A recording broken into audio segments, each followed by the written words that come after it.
오늘은 참 소망이라는 제목으로 말씀을 함께 나누면서 주께서 주시는 이 교훈을 기도의 제목으로 붙들고 우리가 간절히 기도하는 이 아침이 되기를 소망합니다.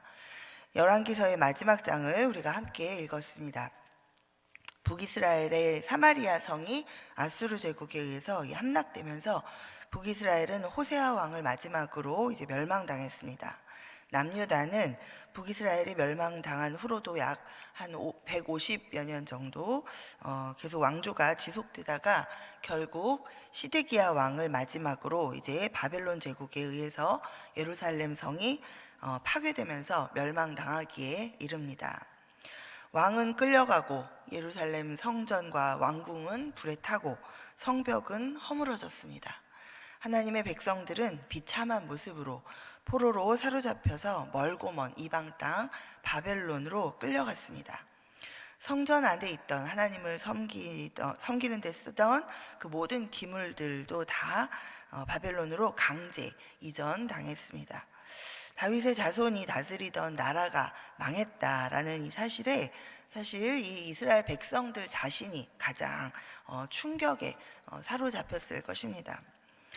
하나님께서는 선지자 나단을 통해서 이 다윗의 집과 나라가 영원히 보존되고 그 위가 영원히 견고할 것이다 라는 약속을 분명히 주셨는데 다윗의 자손의 이 집안이 다윗의 자손이 다스리던 이 나라가 이제 망한 것입니다.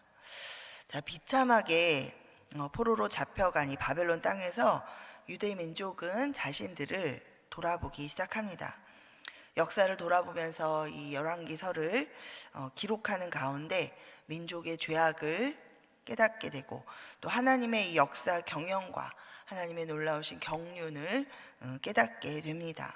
그리고 참 소망이신 하나님의 약속과 이 말씀을 다시 붙들게 됩니다. 우리도 오늘 이 열왕기서를 마무리하면서 이 본문 말씀 속에서 우리의 신앙생활에서 핵심이 되는 이 중요한 세 가지 교훈을 우리 마음판에 새겨보면 좋겠습니다. 첫째는 하나님의 주권을 인정하라라는 것입니다. 자, 1절 이하에 보면 시드기야 제9년에 바벨론의 왕 느부갓네살이 그의 모든 군대를 거느리고 예루살렘 성을 에워싸고 주위에 토성을 쌓습니다. 자, 예루살렘 성이 완전히 포위되어서 아무도 나가지도 못하고 들어오지도 못하는 그런 상태가 1년 6개월 정도 이렇게 계속되자 이 성 안에는 양식이 다 떨어져서 모두 굶어 죽게 되는 상황에 직면했습니다. 자, 3절과 4절 우리 함께 보겠습니다. 그해 넷째 달 9일에 성중에 기근이 심하여 그 땅 백성의 양식이 떨어졌더라. 그 백성이 파괴됨에 모든 군사가 밤중에 두 성벽 사이 왕의 동산 견문길로 도망하여 갈대아인들이 그 성읍을 에워쌌으므로 그가 아라바 길로 가더니. 자, 성벽이 그러던 중에 성벽이 파괴되어서 이 성 밖으로 나갈 방법이 나갈 길이 생기자 너도 나도 탈출을 시도합니다. 시드기야 왕도 탈출해서 아라바 길로 도망합니다. 이 아라바 길은 모압과 암몬 족속에게로 이어지는 길이었고 이 애굽으로도 갈 수 있는 이 통로로 사용되는 길이었습니다. 자, 시드기야가 이 아라바 길로 그쪽 방향으로 이렇게 도망했던 것은 당시 바벨론에 저항하고 있던 이 모압이나 암몬 또는 또 그 애굽으로 몸을 피하려고 그렇게 그쪽으로 향했던 것으로 보입니다. 그러나 이 길은 가지 말았어야 하는 길이었습니다. 하나님이 이 이스라엘 백성을 어린 양의 피로 구별하시고 종살이에서 이끌어내신 이 애굽, 그 애굽으로 다시 돌아가고 애굽으로 다시 향한다라는 것은 이 성경에서 영적으로 이 하나님을 대적하고 하나님을 떠나는 불순종을 의미합니다. 결국 그 길을 따라 가던 시드기야는 바벨론 군사에게 잡혀서 바벨론 왕 앞으로 끌려가게 됩니다. 그리고 자기 눈앞에서 아들들이 살해되고 자기의 두 눈이 뽑히고 사슬에 결박당해서 바벨론으로 끌려가는 끔찍한 일을 당합니다. 21살에 이 바벨론 왕 느부갓네살에 의해서 유다 왕으로 세워진 이 시드기야는 유다가 완전히 멸망하기까지 11년 정도를 유다에서 다스립니다. 자, 이 다스리는 기간 동안에 이 여러 차례 이 선지자 예레미야를 통해서 이 유다를 향한 하나님의 그 뜻을 시드기야는 물었습니다. 자, 예레미야서 이 37장, 38장에 보면 자세한 기록을 우리가 볼 수 있는데요. 자, 이 예레미야서에 보면 이 시드기야가 이 예레미야에게 도대체 유다 백성을 향한 하나님의 뜻이 무엇인지를 물을 때마다 예레미야는 바벨론이 반드시 이 예루살렘 성을 함락할 것이고 바벨론에 항복하는 것이 살 길이라고 이렇게 계속해서 이 하나님의 뜻을 전했습니다. 자, 사실 바벨론은 이스라엘, 이 죄악 가운데 있었던 이 이스라엘을 징계하시기 위해서 하나님이 들어 사용하시는 도구였습니다. 자, 따라서 이 바벨론에게 항복하는 것은 이스라엘의 죄악에 대한 하나님의 징계 가운데 순복하는 것, 그것이었죠. 자, 그러나 이 시드기야는 하나님께서 이 예레미야를 통해서 하시는 말씀을 듣지 않았습니다. 이스라엘을 징계하시는 이 하나님의 주권 하에 순복하고 엎드리고 이 하나님의 주권적 역사 경영을 인정하고 자, 그 말씀을 따라서 이제 순복해서 엎드리지 않고 그저 자신의 생각으로 또 사람들의 생각을 따라서 그렇게 행하면서 결국은 비참한 길을 걸어가게 됩니다. 자, 인류 역사를 경영하시고 이 우리 인생들의 걸음을 인도하시는 창조주 하나님의 주권을 우리 모두가 다 날마다 생활 가운데 기억하고 인정하게 되기를 바랍니다. 우리 잠언 16장 9절에 보면 사람이 마음으로 자기의 길을 행할지라도 계획할지라도 그의 걸음을 인도하시는 이는 여호와시니라 라고 분명히 우리에게 말씀해 주고 계십니다. 자, 내 인생의 역사하시는 하나님의 주권을 인정하는 것이 우리의 신앙생활에서 아주 중요한 핵심 요소라는 것을 꼭 기억하게 되기를 바랍니다. 자, 두 번째로 하나님의 말씀은 변하지 않는 진리다라는 것을 기억하게 되기를 바랍니다. 자, 8절 이하에 예루살렘 성이 멸망당하는 과정이 이제 자세하게 나옵니다. 바벨론 군대는 솔로몬이 지었던 이 여호와의 성전과 또 왕궁을 불사르고 예루살렘의 모든 집을 다 불살랐습니다. 또 예루살렘 주위의 성벽을 헐었고 또 비천한 자들을 제외한 나머지 모든 백성들을 사로잡아서 바벨론으로 끌고 갔습니다. 자, 또 여호와의 성전 안에 모든 그 기물들을 바벨론으로 가져갑니다. 예루살렘이 완전히 폐허가 되고 정말 아무것도 남지 않게 되었습니다. 자, 그런데 이 같은 예루살렘의 이 멸망은 하나님의 말씀에 근거하고 있었습니다. 자, 열왕기상 9장에 보면 이 열왕기상 9장에 1절부터 9절까지의 말씀에 보면 하나님께서 이 솔로몬에게 분명하게 하시는 말씀을 우리가 기억합니다.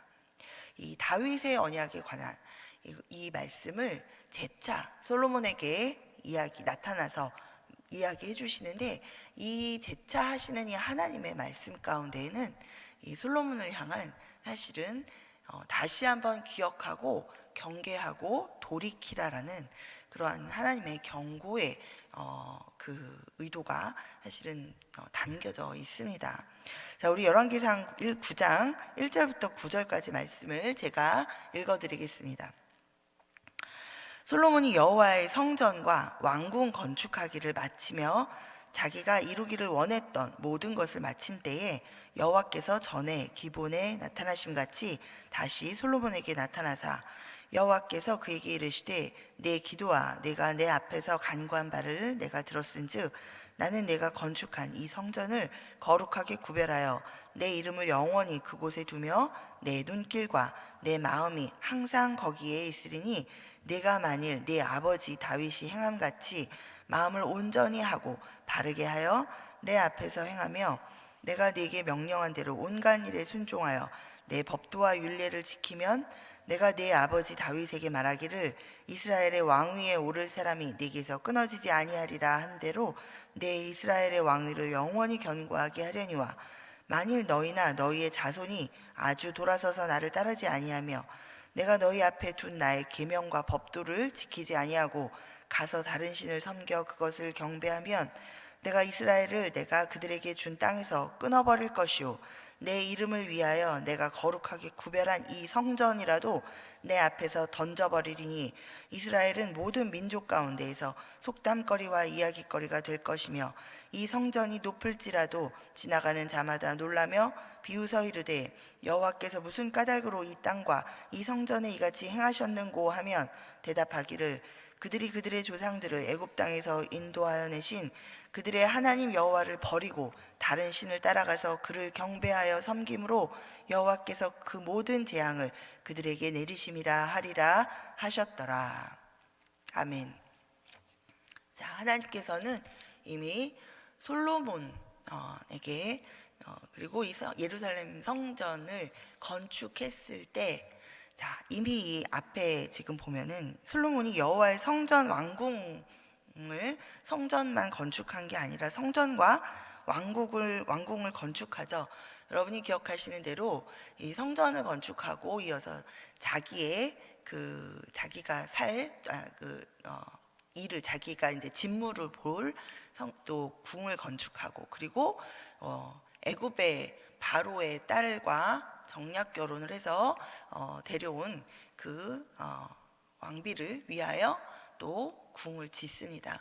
자, 근데 그 열왕기 그 앞에 열왕기 상의 기록에 보면 여호와의 성전의 크기나 자기의 집무실의 그 크기나 또 이방 여인이었던 자기의 부인을 위해서 지어준 집의 크기나 다 동일한 것을 볼 수 있습니다. 자, 솔로몬은 이미 이 성전을 짓고 또 계속해서 이 왕궁을 짓고 이 또 왕비를 위한 궁을 지으면서 하나님을 더 높이 경외하는 그러한 마음보다는 어쨌든 자기가 할 수 있는 만큼 자기가 가진 모든 것을 가지고 자기가 하고 싶은 대로 지금 하고 있었다라는 것을 성경이 한 줄 기록하고 있습니다. 자, 자기가 이루기를, 성전과 왕궁 건축하기를 마치며 자기가 이루기를 원하던 모든 것을 마친 때에, 그때에 이제 하나님께서 나타나셔서 지금 이와 같은 말씀을 분명하게 엄중하게 이 솔로몬에게 말씀하고 계십니다. 자, 그러나 이 이스라엘 백성들은 또 솔로몬으로부터 시작해서 그 이후에 수많은 이스라엘의 백성들은 이 하나님의 말씀을 따라 하나님의 말씀을 경외하고 이 말씀을 따라 겸비한 자세로 그렇게 살아가지 못했습니다. 자, 그래서 오늘 우리가 보고 있는 이 예루살렘의 멸망은 지금 하나님께서 이미 솔로몬에게 말씀하셨던 그 말씀을 근거로 해서 지금 이 일들이 일어나고 있구나라는 것을 우리가 확인해 볼 수 있습니다. 이 예루살렘의 멸망은 하나님의 말씀에 근거해서 이 이스라엘 백성들이 자초한 결과였습니다. 하나님의 말씀은 변개함이 없는 진리입니다. 민수기 23장 19절에 여러분이 잘 아시는 말씀이 있습니다. 하나님은 사람이 아니시니 거짓말을 하지 않으시고 인생이 아니시니 후회가 없으시도다. 어찌 그 말씀하신 바를 행하지 않으시며 하신 말씀을 실행하지 않으시랴. 아멘. 자, 예수님도 요한복음 17장 17절에 아버지의 말씀은 진리니이다 라고 이렇게 고백하십니다. 하나님의 말씀을 따라 예수 그리스도께서 이 땅에 오셨고 말씀대로 십자가를 통한 이 구원의 약속을 하나님께서는 신실하게 우리에게 이루어 주셨습니다. 오직 하나님의 말씀이 변함이 없는 진리인 것을 우리가 반드시 기억하고 이 말씀을 붙들고 살아가는 저와 여러분 모두가 되시기를 소망합니다. 우리 세 번째는 하나님의 계획을 깨달으라라는 것입니다. 열왕기서는 이 예루살렘이 바벨론에게 멸망해서 이스라엘 백성들이 바벨론의 포로로 살아가게 되는 시점까지를 지금 기록하고 있습니다. 그런데 오늘 본문 마지막 부분은 이 비참함과 암울함이 아닌 한 줄기 이 소망의 여운을 남기면서 마무리되고 있습니다. 자, 27절부터 30절까지 우리 함께 보겠습니다. 27절부터 30절까지 말씀입니다. 유다의 왕 여호야긴이 사로잡혀간 지 37년 곧 바벨론의 왕 에윌므로닥이 즉위한 원년 12월 그달 27일에 유다의 왕 여호야긴을 옥에서 내놓아 그 머리를 들게 하고 그에게 좋게 말하고 그의 지위를 바벨론에 그와 함께 있는 모든 왕의 지위보다 높이고 그 죄수의 의복을 벗게 하고 그의 일평생에 항상 왕의 앞에서 양식을 먹게 하였고 그가 쓸 것은 날마다 왕에게서 받는 양이 있어서 종신토로 끊이지 아니하였더라. 아멘. 하나님은 한순간도 이스라엘을 포기하신 적이 없습니다. 하나님께서는 이 하나님의 말씀을 따라서 죄악에 빠진 이스라엘을 이 바벨론을 사용하셔서 징계하셨지만 다윗과 맺은 언약을 잊으신 것은 아니었습니다. 징계를 통해서 이 이스라엘을 죄악에서 돌이켜서 회복하게 하고자 하심이 이 하나님의 계획이었습니다. 예레미야서 29장 10절 11절에 보면 하나님께서 분명하게 말씀하고 계십니다. 여호와께서 이와 같이 말씀하시니라. 바벨론에서 70년이 차면 내가 너희를 돌보고 나의 선한 말을 너희에게 성취하여 너희를 이곳으로 돌아오게 하리라. 여호와의 말씀이니라. 너희를 향한 나의 생각을 내가 아나니 평안이요 재앙이 아니니라. 너희에게 미래와 희망을 주는 것이니라. 아멘. 이 하나님의 말씀을 우리 발견하고 기억하고 이 하나님의 이 계획을 깨달은 다니엘은 이 말씀의 성취를 위해서 기도하기 시작했죠. 자, 이 우리 오늘 본문에서 보니까 하나님께서는 이 포로로 사로잡혀서 감옥에서 이 37년이라는 긴 세월을 보낸 이 다윗의 자손 여호야긴 왕을 옥에서 풀려나게 하십니다. 머리를 들게 하십니다. 자, 그리고 이 여호야긴을 통해서 하나님께서 남겨두셨던 이 여호야긴을 통해서 예수께서 이 땅에 오시기까지 하나님이 약속하신 구원의 역사를 계속 이어갑니다. 자, 여호야긴은 왕위에 올라서 3개월밖에 이 왕위에 있지 못하고 이 바벨론의 포로로 끌려갔던, 세상이 보기에는 정말 수치스럽고 모욕스러운 그런 일을 당하고, 그리고 그의 인생 전체가 37년이라는 긴 인생이면 그의 인생의 모든 시간들이 다 이 이방 땅 바벨론의 감옥에서 그저 썩어간 그런 아무짝에도 쓸모없는 그런 인생을 살아간 그런 사람인 것처럼 우리에게 보여집니다.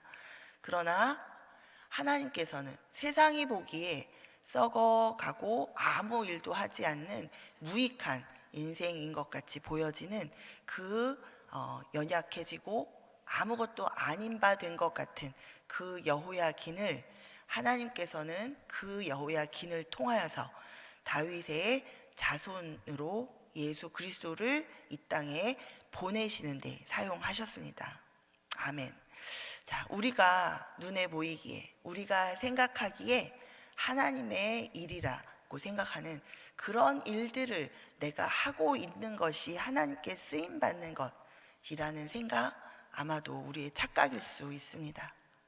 우리가 보기에는 아무 일도 하지 않는 것 같이, 우리의 인생이 아무짝에도 쓸모없는 인생처럼 버려진 것 같으나, 그러나 하나님의 경륜 가운데 하나님의 계획에 따라서 하나님의 뜻을 이루는데 우리의 인생이 사용될 수 있다는 것을 우리 여러분 모두 기억하시기를 바랍니다.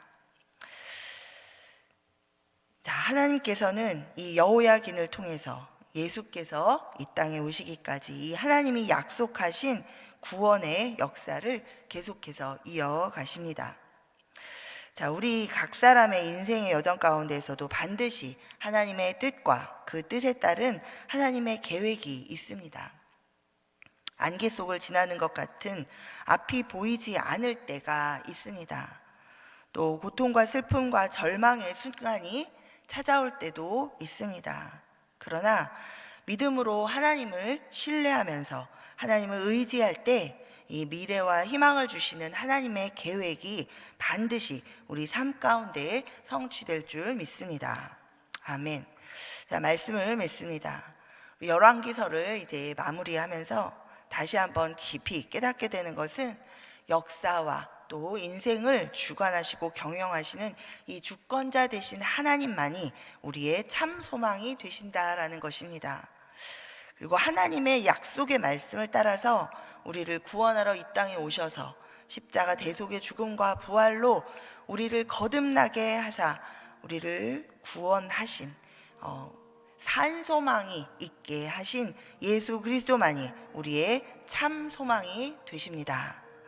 자, 어떤 순간에도 또 어떤 상황 가운데에서도 이 참 소망 되신 하나님의 주권을 인정하고 그리고 변함없는 하나님의 말씀을 믿음으로 붙들고 그리고 우리를 향한 하나님의 선하신 계획이 있음을 깨닫고 신뢰하며 이 인생길을 하나님의 말씀을 따라 묵묵히 걸어가며 살아가는 우리 모두 되기를 간절히 소망하며 이 시간 기도합니다.